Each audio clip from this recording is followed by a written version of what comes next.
Gjykata e apelit në Shkup e hodhi poshtë si të pabazë ankesën e prokurorisë themelore publike dhe konfirmoi aktgjykimin lirues të Gjykatës Themelore Penale të Shkupit për rastin Taylor 2. Vendimi është të marrë pas mbajtjes së një seance të mbyllur më 26 gusht 2026, pas shqyrtimit të shkresave të lëndës penale dhe propozimit të prokurorisë së lartë publike të Shkupit. Sipas njoftimit, gjykata vlerësoi se veprimet e ish kryeministrit Nikola Gruevski në cilësinë e personit përgjegjës kanë qenë brenda kompetencave të tij dhe se prokuroria nuk ka paraqitur prova se ai ka vepruar në kundërshtim me ligjin për financimin e partive politike.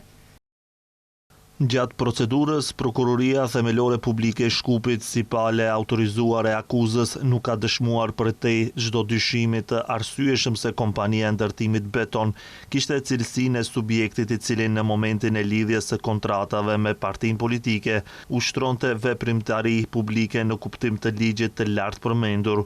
Prandaj nuk ka ekzistuar ndalesë ligjore që ai të dhuronte mjete për partinë politike dhe as detyrim që i akuzuari si person përgjegjës i partisë politike t'i kthente këto mjete.